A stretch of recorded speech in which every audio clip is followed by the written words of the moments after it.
CM Dhami ने सचिवालय में केंद्रीय फिल्म सेंसर बोर्ड के अध्यक्ष प्रसून जोशी से की मुलाकात। प्रदेश में फिल्म निर्माण को बढ़ावा देने के लिए कई विषयों पर की गई चर्चा।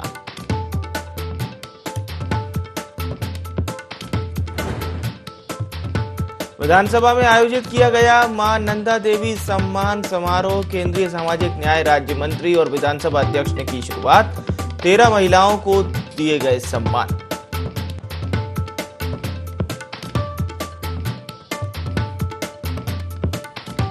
खेल मंत्री रेखा आर्या ने किया क्रीड़ा भवन का उद्घाटन। मंत्री बोली, इस भवन से मिलेगा सभी खिलाड़ियों को लाभ, सरकार करेगी हर संभव मदद।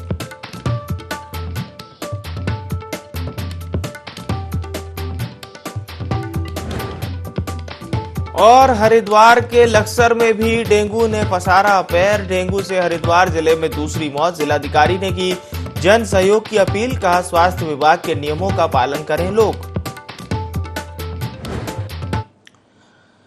नमस्कार, आप देख रहे हैं देवभूमि लाइव। आपके साथ मैं हूं विवेक पांडे। खबरें उत्तराखंड की, और बड़ी खबर से इस बुलेटिन की शुरुआत करेंगे जो कि देहरादून से मिल रही है। उत्तराखंड में औद्योगिक स्कीम लॉन्च करने से पहले सरकार लोगों से सुझाव लेगी।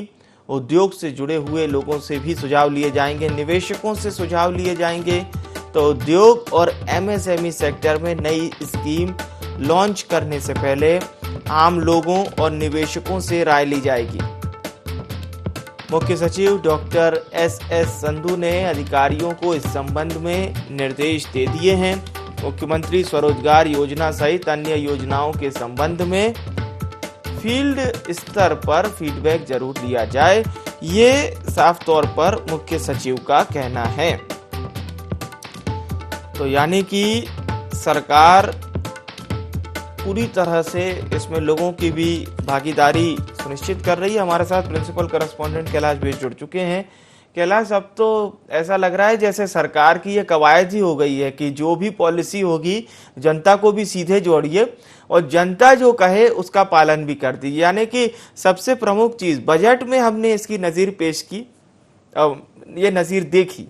जी बिल्कुल विवेक, देखिए जाहिर तौर पर जब आम बजट पेश किया गया था उससे पहले जो 2 मंडल हैं उत्तराखंड में, गढ़वाल मंडल और कुमाऊं मंडल, दोनों ही जगह पर जो वित्त मंत्री हैं उनके द्वारा एक आयोजन करवाया गया था जिसमें जो लोगों की जो सुझाव थे उनको आमंत्रित किया गया था और इसमें खुद मुख्यमंत्री मौजूद रहे थे। और अब चूंकि उद्यम से जुड़ा ये मामला है और एमएसएमई से जुड़ा ये मामला है और जाहिर तौर पर मुख्यमंत्री जो रोजगार जो योजनाएं हर प्रदेश में चलती है और उत्तराखंड में भी चल रही हैं, तो इससे संबंधित, क्योंकि देखिए पहले जब हम बात करें, अगर कोरोना काल की बात करूं विवेक, तो कोरोना काल में इसकी सबसे पहले शुरुआत की गई थी। जो पूर्व मुख्यमंत्री थे, बीजेपी में ही थे, त्रिवेंद्र सिंह रावत, उनके द्वारा इसकी शुरुआत की गई थी। हालांकि इस पहल को बहुत ही सराहनीय कहा गया था, लेकिन कहीं ना कहीं दिक्कतें तब पेश आई थी जब कोई एनआरआई अगर उत्तराखंड लौटा था या कोई बंबई में रहने वाला, दिल्ली में रहने वाला जब उत्तराखंड लौटा और उसने स्वरोजगार अपनाने की सोची तो उसके पास कागजात नहीं थे, जिसके चलते उसको लोन नहीं मिल पा रहा था और कहीं ना कहीं बैंक से लोगों की नाराजगी बहुत ज्यादा थी, जिसमें अध्यक्षता खुद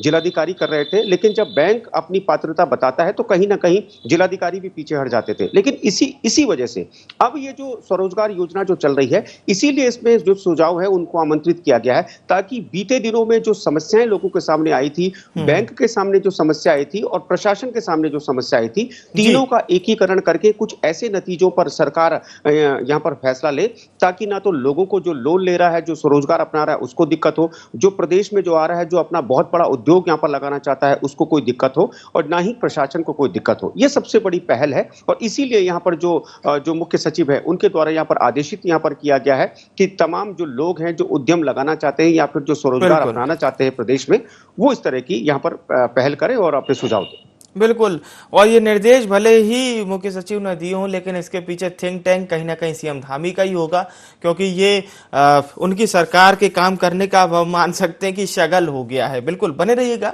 आप हमारे साथ। एक और बड़ी खबर पे आपका रुख करते हैं और ये खबर पूरी तरह से आपसे जुड़ी हुई है। उत्तराखंड के लोगों को प्रदूषण से बचाने के लिए और देवभूमि उसी साफ हवा में सांस ले सके जिसके लिए वो जानी जाती है, इसकी कवायद शुरू कर दी गई है। 10 साल पुराने ऑटो बाहर कर दिए जाएंगे देवभूमि से। यानी आप समझ सकते हैं सरकार कितनी सजग है और 31 मार्च तक ये पूरी तरह से सड़कों से बाहर कर दिए जाएंगे। हरिद्वार, ऋषिकेश, रुड़की, यानी यहाँ पर आपको इस तरह के कोई भी पुराने वाहन नहीं मिलेंगे। एक बार फिर से हम रुक करते हैं, प्रिंसिपल करेस्पॉन्डेंट कैलाश बिष्ट लगातार हमारे साथ बने हुए हैं। कैलाश, ये बड़ी अच्छी पहल है और बाहर से आने वालों को भी एक सीख तो मिलेगी कि देखिए हमारे राज्य में तो नहीं बंद हो रहे, लेकिन उत्तराखंड हमसे बहुत आगे निकल गया। बिल्कुल विवेक, देखिए जो 10 साल पुराने जो ऑटो और जो विक्रम जो संचालित किए जाते हैं, चाहे देहरादून की बात करें, ऋषिकेश की बात करें, हल्द्वानी या रुड़की की बात करें, हरिद्वार की बात भी करें, तो उनसे बहुत प्रदूषण होता था क्योंकि डीजल के ये इंजन होते थे। और जाहिर तौर पर जब प्रदूषण होता है तो कहीं ना कहीं जो आबो हवा होती है किसी भी शहर की वो दूषित होती है, जिसका सबसे बड़ा जो नुकसान होता है वो लोगों को तो होता ही है, पर्यावरण को भी होता है। इसका असर कहीं ना कहीं जो कुप्रभाव पड़ता है वो पर्यटन पर भी पड़ता है। इसको लेकर बहुत समय से कवायद चल रही थी, जिसके चलते आपने बीते दिनों देखा होगा और हमने दिखाया भी था अपने दर्शकों को कि जो इलेक्ट्रिक बसें हैं उनका संचालन शुरू कर दिया गया है कई शहरों में। और राजधानी देहरादून में तो अब इलेक्ट्रिक बसें चली रही है, हालांकि जो पुरानी जो बसें हैं वो तो चल रही हैं, लेकिन इलेक्ट्रिक बसों का आनंद अब लोग ले सकते हैं। और इलेक्ट्रिक बसों में चाहे कारों की बात करें या फिर टू व्हीलर्स की बात करें, इनको बढ़ावा कहीं ना कहीं सरकार यहाँ पर दे रही है। और ये जो जिस तरीके से ये जो पहल यहाँ पर की गई है, 31 मार्च तक का समय दिया गया है कि ये जो ओनर्स हैं इन गाड़ियों की, या तो वो खुद ही अपनी गाड़ियों को बेच दे, क्योंकि बेच भी देंगे तो भी उसके बाद वो गाड़ियां नहीं चल पाएंगी, उनके रजिस्ट्रेशन नहीं हो पाएंगे। तो कहीं ना कहीं अब ये सरकार यहाँ पर इस पूरे मामले में गंभीर है। और अब 31 मार्च तक का जो टाइम है वो दिया गया है, उसके बाद ये जो गाड़ियां हैं ये गाड़ियां अब सड़कों में दौड़ती नजर नहीं आएंगी। बिल्कुल, ये बहुत अच्छी बात आपने कही कि बाहर से आने वाले पर्यटकों के लिए भी। लेकिन एक सवाल मैं जरूर आपसे पूछना चाहूंगा कैलाश, क्योंकि हालांकि वो इससे जुड़ा हुआ नहीं है, पर्यटन से जुड़ा। जब हम देखते हैं कि पर्यटक बाहर से आते हैं तो देवभूमि के स्थानीयों की कई बार ये क्वेश्चन आया है कि हमारे प्रदेश में पन्नी फेंक के चले जाना, पहाड़ियों पर गंदगी करना। अतिथि देवो भव की परंपरा देवभूमि ने आज से नहीं, शुरू से अपनाई है और उसी तरह से स्वागत करती है देवभूमि जैसे अपने प्रदेश के लोगों का। लेकिन कहीं ना कहीं ये बाहर राज्य से भी आने वाले पर्यटकों को समझना होगा कि ये गार्बेज बॉक्स नहीं है। अगर आप यहाँ पर आ रहे हैं, हाईवे से निकल रहे हैं, तो प्लीज इस तरह से कचरा तो मत फेंकिए, क्योंकि इस तरह की कई खबरें हमने देखी है। बिल्कुल विवेक, बहुत महत्वपूर्ण आपने यहाँ पर बिंदु रखा है और बहुत ही महत्वपूर्ण ये सुझाव भी है जाहिर तौर पर। और ये अपील हम करना चाहेंगे तमाम उन पर्यटकों से जो उत्तराखंड आते हैं और उत्तराखंड के कई इलाकों में वो भ्रमण करते हैं। और जाहिर तौर पर देखिए, अगर पॉल्यूशन तो कई चीजों से होता है, लेकिन पॉलिथीन एक ऐसा यहाँ पर एक मटेरियल है जो कभी डिस्ट्रॉय नहीं होता, और पॉलिथीन से कहीं ना कहीं पर्यावरण को बहुत ज्यादा हानि होती है। और बीते दिनों जाहिर तौर पर हमने भी देखा, चाहे वो ट्रैकर्स हो जो ट्रैकिंग करते हैं, वहां से भी जब मौसम अनुकूल होता है उस वक्त जो वन विभाग की टीमें होती हैं या फिर जो अन्य जो वाइल्ड लाइफ की जो टीमें होती हैं वो जाती हैं, सफाई करती हैं और टनों के हिसाब से वो कूड़ा इकट्ठा करती हैं। नदियों की बात करें, नदियों में कूड़ा होता है। उसके अलावा जो पिकनिक स्पॉट्स हैं, जो टूरिस्ट स्पॉट्स हैं, वहां पर भी कूड़ा इकट्ठा होता है। अब यकीन मानिए कि अब जैसे शीतकालीन कपाट के बंद हो चुके हैं धामों के, अब वहां पर अगर कूड़े का उठान होगा तो टनों में होगा कूड़ा। तो जाहिर तौर पर ये एक बहुत गंभीर विषय है, ये एक चिंतनीय विषय है। और अपील हम यही करना चाहेंगे आने वाले पर्यटक और श्रद्धालुओं से कि कूड़ा ना फैलाएं। कूड़ा अगर है तो उसको जो डस्टबिन वहां पर रखे गए हैं नगर पालिका और नगर निगम द्वारा, वहां पर वो डालें ताकि उस कूड़े को आसानी से उठाया जा सके। बिल्कुल बिल्कुल, आप हमारे साथ बने रहिएगा। एक और बड़ी खबर पे आपका रुख करते हैं और ये बड़ी खबर भी देहरादून से मिल रही है। 4 नवंबर को उत्तराखंड में इगास बग्वाल पर सार्वजनिक अवकाश घोषित किया गया है। बाकायदा राज्य शासन ने छुट्टी का आदेश जारी कर दिया है। मुख्यमंत्री पुष्कर सिंह धामी की घोषणा के बाद यह आदेश जारी किया गया है। प्रदेश में दिवाली के 11 दिन बाद लोक पर्व इगास बग्वाल मनाया जाता है। सरकार का साफ तौर पर मकसद है कि सभी लोग इस त्योहार को धूमधाम से मनाएं और नई पीढ़ी को भी इस त्योहार से जोड़ें। कैलाश लगातार हमारे साथ बने हुए हैं। कैलाश, ये अच्छी पहल भी है संस्कृति से जोड़ने की। बहरहाल इस त्योहार की जानकारी दीजिए, हमारे दर्शक भी जान सकें ये क्या होता है इस त्योहार में। जी, और देखिए, इगास बग्वाल जो पर्व है ये एक बहुत ही महत्वपूर्ण पर्व है। और मैं आपको बता दूं, आपके माध्यम से दर्शक भी जाहिर तौर पर ये उनको कौतूहल होगा उनके मन में कि आखिर ये पर्व होता क्या है। तो जब भगवान राम अयोध्या वापस आए थे लंका पर फतह करके माँ सीता को लेकर, तब से लेकर दीपावली पूरे देश में मनाई जाती है। लेकिन चूंकि उत्तराखंड एक पहाड़ है, पहाड़वासी हैं और हम्म, पहाड़ में ये जानकारी 11 दिन बाद पहुंची थी कि भगवान राम वापस सकुशल लौट चुके हैं। तो जी। इसीलिए 11 दिन बाद दीपावली मनाने का एक जो प्रचलन है वो शुरू हुआ, जिसको जो क्षेत्रीय भाषा है उस क्षेत्रीय भाषा में इसे इगास कहा जाता है। तो दीपावली का जो दूसरा जो अर्थ है वो उत्तराखंड में वो इगास है और इसीलिए जो दीपावली का दिन है वो तो मनाई जाती है दीपावली, लेकिन मुख्यतः इगास के दिन जो लोग हैं वो इसको दीपावली के रूप में मनाते हैं, जिसके लिए जो चाहे पूरे घरों को एक बार फिर से रोशनी में नहलवाया जाता है, दियों के रूप में, लाइट्स के रूप में। उसके अलावा जो पारंपरिक जो पकवान होते हैं वो पकवान पकाए जाते हैं, एक दूसरे को बधाइयां दी जाती हैं। तो यही इस दिन का खासा महत्व है और इसीलिए राज्य सरकार बढ़ चढ़कर हिस्सा लेती है इस पूरे पर्व में और ये अपील करती है कि लोग इस पर्व को जरूर मनाएं। हमारी जो आने वाली पीढ़ी है जिनको जानकारी नहीं है इगास की, उनको भी जानकारी दे ताकि आने वाली जो अन्य जो नस्लें होंगी उनको भी वो जानकारी मिल सके कि आखिर इस दिन का क्या महत्व है। बहुत बहुत धन्यवाद आपका। बहुत महत्वपूर्ण जानकारी आपने दर्शकों तक पहुंचाई कैलाश। और उत्तराखंड की संस्कृति इसीलिए लोगों को बड़ी प्रभावित करती है, वहां एक से एक ऐसे ही त्योहार हैं। चलिए खबरों में आगे बढ़ते हैं। उत्तराखंड के मुख्यमंत्री पुष्कर सिंह धामी से केंद्रीय फिल्म सेंसर बोर्ड के अध्यक्ष प्रसून जोशी ने भेंट की। इस दौरान मुख्यमंत्री ने राज्य में फिल्म सिटी खोलने पर फोकस करते हुए फिल्म निर्माण, गीत संगीत, नाट्य, संस्कृति और साहित्य की विभिन्न विधाओं को बढ़ावा देने को लेकर विस्तार से चर्चा की। इस मौके पर मुख्यमंत्री पुष्कर सिंह धामी ने कहा कि उत्तराखंड देवभूमि के साथ ही नैसर्गिक प्राकृतिक सौंदर्य और समृद्ध सांस्कृतिक विरासत से परिपूर्ण राज्य है। साथ ही कहा कि हमारे युवा हमारी सांस्कृतिक परंपराओं के संवाहक बने, इस दिशा में भी प्रयासों की जरूरत है।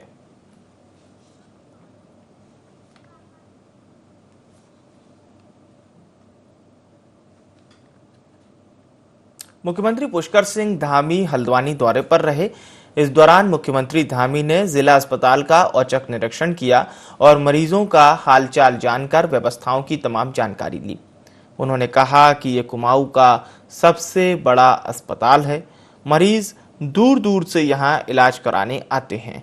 उन्होंने अस्पताल प्रबंधन को व्यवस्था सुधारने के निर्देश दिए और कहा कि जिन वस्तुओं की कमी है उनका प्रस्ताव बनाकर शासन को भेजें।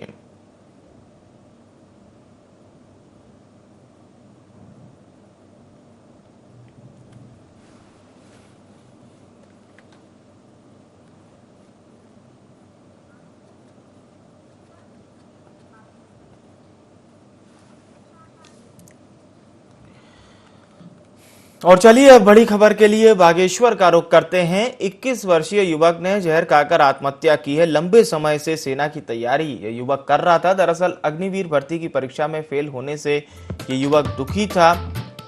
कपकोट थाने के फरसाली मल्ला की ये घटना बताई जा रही है, जहां 21 वर्षीय युवक ने जहर खाकर आत्महत्या कर ली।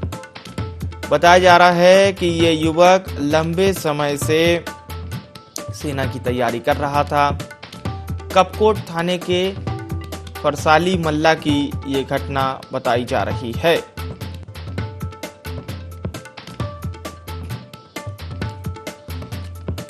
तो लंबे समय से सेना की तैयारी ये युवक कर रहा था और अग्निवीर भर्ती की परीक्षा में फेल होने से ये युवक दुखी था, ये जानकारी मिल रही है।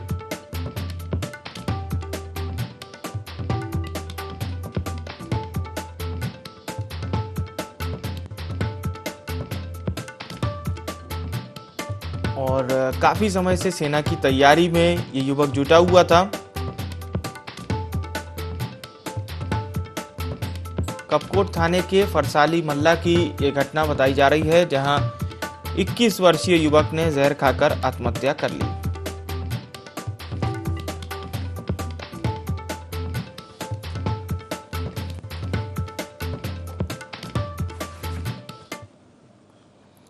उत्तराखंड के मुख्यमंत्री पुष्कर सिंह धामी रानीबाग स्थित एचएमटी घड़ी फैक्ट्री पहुंचे, जहां उन्होंने फैक्ट्री का निरीक्षण किया।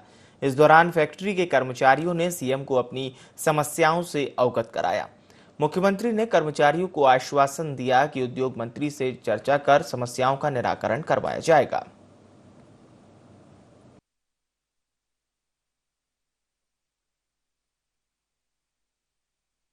यहाँ के जो चीफ मिनिस्टर हैं उनका बहुत बहुत स्वागत करते हैं। हमारे एचएमटी में आ रहे हैं, लेकिन हमारे साथ जो यहाँ पे जो हम बीआरएस का जो स्कीम थी उसके तहत हमको बिना नोटिस दिए जो बाहर कर दिया गया, 144 लोग हैं उनको जो है बाहर कर दिया गया है। सीएम साहब से हमें निवेदन है कि जो हमारे साथ अन्याय हुआ है, हम जो वंचित कर्मचारी हैं उनके साथ न्याय किया जाए।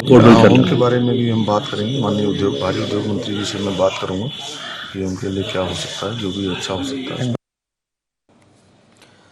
बाजपुर में 2 दिवसीय ब्लॉक स्तरीय खेल प्रतियोगिता आयोजित की गई। प्रतियोगिता का शुभारंभ पूर्व राज्य मंत्री राजेश कुमार और भास्करानंद पांडे ने संयुक्त रूप से किया। खंड शिक्षा अधिकारी ने बताया कि इस प्रतियोगिता में ब्लॉक स्तर के विभिन्न स्कूलों से करीब 200 बच्चों ने भाग लिया है और जीत हासिल करने वाले प्रतिभागी जिला स्तरीय प्रतियोगिता में भाग लेंगे। ब्लॉक स्तरीय मिनी खेल कूद प्रतियोगिता प्रतिवर्ष आयोजित की जाती है। पिछले 2 वर्षों में कोरोना बीमारी के कारण ये प्रतियोगिता आयोजित नहीं की गई थी। इस वर्ष फिर से ये प्रतियोगिता आरंभ की जा रही है और पहले ये प्रतियोगिता हमारे संकुल स्तर पर होती है, यानी हमारे जो छोटे छोटे संकुल बने हुए हैं वहाँ पर हर विद्यालय प्रतिभाग करता है और वहाँ से जो बच्चे जीत के आते हैं वो फिर ब्लॉक स्तरीय प्रतियोगिता में प्रतिभाग करते हैं। तो ये ब्लॉक स्तरीय प्रतियोगिता आज यहाँ पर हो रही है। उसके बाद जो है जनपद स्तरीय प्रतियोगिता हमारी काशीपुर में होनी है इसी माह में, और फिर इस माह के अंत में स्टेट लेवल की प्रतियोगिता भी जनपद उधमसिंह नगर के रुद्रपुर में हो रही है। और आज हमारी जो ब्लॉक स्तरीय प्रतियोगिता है इसमें करीब 200 बच्चे हमारे सभी न्याय पंचायतों से प्रतिभाग। जसपुर के निवार मंडी में स्लॉटर हाउस खोलने के लिए जिलाधिकारी सीमा विश्वकर्मा को आवेदन पत्र देने के बाद इसका विरोध शुरू हो गया है। ग्रामीणों ने एक ज्ञापन जिलाधिकारी को दिया जिसमें कहा गया है कि स्लॉटर हाउस खोला गया तो आंदोलन किया जाएगा। मामले की गंभीरता को देखते हुए जिलाधिकारी ने कहा कि मौके का निरीक्षण कर कार्रवाई की जाएगी। हमारे गांव में एक जमीन है खसरा नंबर 70 की, उसमें पशुशाला के लिए अप्लाई किया गया जिलाधिकारी जी के यहाँ। वो सोशल मीडिया पर पत्र हमें प्राप्त हुआ, उसके विरोध में सभी क्षेत्र के लोग निमार मुंडी, भगवानपुर, रामनगर, बगीची, हजीरो, उसके विरोध में सभी लोग यहाँ पे उप जिलाधिकारी मैडम को विरोध दर्ज कराने आए हैं, एप्लीकेशन लगाई है। और इनसे हमारा निवेदन है कि पशुशाला न खोली जाए, क्षेत्र में अशांति फैलेगी और क्षेत्र का माहौल खराब होगा। अधिकारी मैडम ने हमें आश्वासन दे दिया है कि मैंने कमेटी बना दी है, कमेटी वहाँ पर सर्वे करेगी और उसका निगेटिव या पॉजिटिव जो भी निर्णय होगा वो सबके सामने होगा। निवार मंडी में एक आवेदन आ रखा है स्लॉटर हाउस खुलने के लिए, तो उन्हीं के विरोध में आसपास के जो 2-3 गांव हैं, निवार मंडी हो गया, भगवानपुर हो गया और साथ के साथ जो लगे हुए गांव हैं उनके द्वारा एक ज्ञापन दिया गया है जिसमें कि इनके द्वारा आपत्ति दर्ज की गई है। और क्योंकि यहाँ पर एक इंस्पेक्शन भी होना था आज हमारी टीम के द्वारा, लेकिन किन्हीं कारणवश वो हो नहीं पाया और इनको बता दिया गया है कि जनभावना को ध्यान में रख के ही आगे की रिपोर्ट दे सकती है। प्रधानमंत्री नरेंद्र मोदी की माड़ा गांव में सभा के बाद अब कांग्रेस भी सक्रिय हो गई है। कांग्रेस 3 नवंबर को पदयात्रा निकालेगी। पीसीसी चीफ करण माहरा ने कहा कि कांग्रेस प्रदेश देवेंद्र यादव 3 नवंबर को उत्तराखंड के दौरे पर आएंगे। वे अल्मोड़ा में 6 जिलों के नेताओं और कार्यकर्ताओं के साथ बैठक करेंगे और प्रभारियों से 1-to-1 चर्चा करेंगे।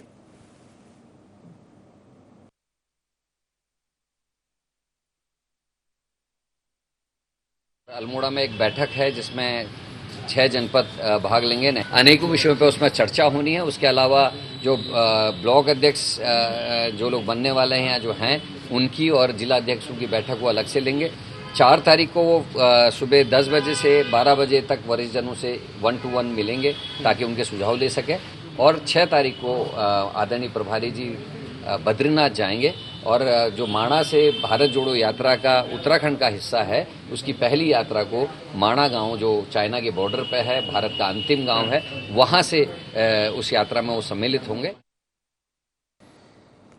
कालागढ़ के अफजलगढ़ में हेलीकॉप्टर की इमरजेंसी लैंडिंग कराई गई। बताया गया कि पवन हंस कंपनी का हेलीकॉप्टर देहरादून से हल्द्वानी जा रहा था। हेलीकॉप्टर जैसे ही मीरापुर गांव के पास पहुंचा तो रेड सिग्नल के कारण हेलीकॉप्टर की खेत में इमरजेंसी लैंडिंग कराई गई।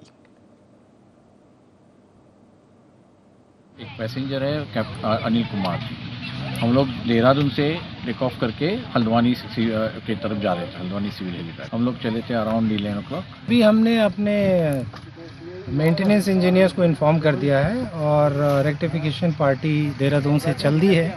उनको आने में 2 से 3 घंटे का समय लगेगा। वो यहाँ पहुँच के पूरी तरह से जांच करेंगे कि क्या इमरजेंसी का कारण था, उसका रेक्टिफिकेशन करेंगे। उसके बाद से जहाज़ को हम पूरी तरह से चेक करेंगे। हम देहरादून से हल्द्वानी जा रहे थे।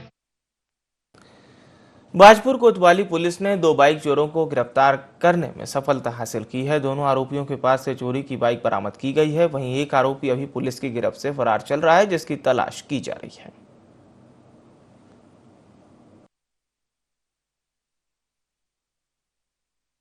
बाजपुर क्षेत्र से 2 बाइकें चोरी होने की तहरीर जो थाने में आई थी, ये प्रभारी निरीक्षक बाजपुर के द्वारा उसमें जो है अभियोग पंजीकृत किया गया था तथा अपने स्तर से थाने स्तर से एक जो है टीम इसमें गठित की गई थी, जिसमें कल 2 बाइक चोर और दोनों बाइकें जो है उनसे बरामद भी की जा चुकी हैं, जो आगे की कार्रवाई की जा रही है। दोनों आदमियों को जो है जेल भेजा जाएगा।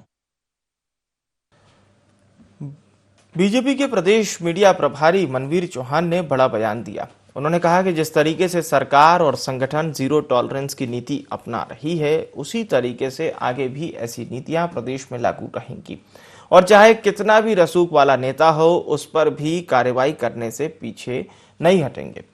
उत्तराखंड के बीजेपी कार्यालय में IND24 की टीम ने बीजेपी के प्रदेश मीडिया प्रभारी से खास बातचीत की। इस वक्त बीजेपी के प्रदेश मीडिया प्रभारी मनवीर चौहान जी हमारे साथ है। उनसे हम बातचीत करते हैं कि किस तरीके से सरकार इस वक्त काम कर रही है और संगठन इस वक्त किस तरीके से यहाँ पर अपना काम कर रहा है। मनवीर जी, पहले तो बहुत बहुत स्वागत है IND24 में आपका। सरकार की बात करें, संगठन की बात करें, किस तरीके से आप देख रहे हैं कि कैसा काम इस वक्त प्रदेश में हो रहा है? धन्यवाद। इस समय प्रदेश के अंदर जिस प्रकार से हमारे यशस्वी मुख्यमंत्री माननीय पुष्कर सिंह धामी जी ने जो जितना बहुत कम समय में उन्होंने एक प्रदेश के अंदर एक पारदर्शी सरकार जो दी है, उन्होंने जो 1 साल का अभी पूरा कार्यकाल उनका नहीं हुआ है, उसमें उन्होंने जिस प्रकार से जो प्रदेश के अंदर पहले भर्ती घपले को लेकर के समय समय पर कई मामले सामने आए, लेकिन किसी भी सरकार के द्वारा इन भर्ती घपले पर किसी ने साहस नहीं जुटा पाया कार्रवाई करने का। लेकिन हम धन्यवाद करते हैं यशस्वी मुख्यमंत्री माननीय पुष्कर सिंह धामी जी का। उन्होंने एक बहुत बड़ा साहस दिखाया और उन्होंने जो इस भर्ती घपले में, चाहे वो कितना बड़े से बड़ा व्यक्ति हो रहा हो, चाहे कोई अंतिम कड़ी तक जो इस व्यक्ति उन्होंने ठानी अपने मन में कि अंतिम व्यक्ति भी जो इस घपले में संलिप्त होगा, उसके खिलाफ कार्रवाई की जाए, वो चाहे बड़ा हो चाहे छोटा हो। तो ये बहुत बड़ा साहस उन्होंने दिखाया है और प्रदेश के अंदर उन्होंने एक राज्य बनने के बाद अगर हम कह सकते हैं कि किसी व्यक्ति ने अगर कोई इतनी बड़ी कार्रवाई भ्रष्टाचार के खिलाफ की है, तो कार्रवाई मुख्यमंत्री पुष्कर सिंह धामी जी द्वारा की गई है। और इस बुलेटिन में फिलहाल के लिए इतना ही। मुझे यानी विवेक को दीजिए इजाजत। नमस्कार।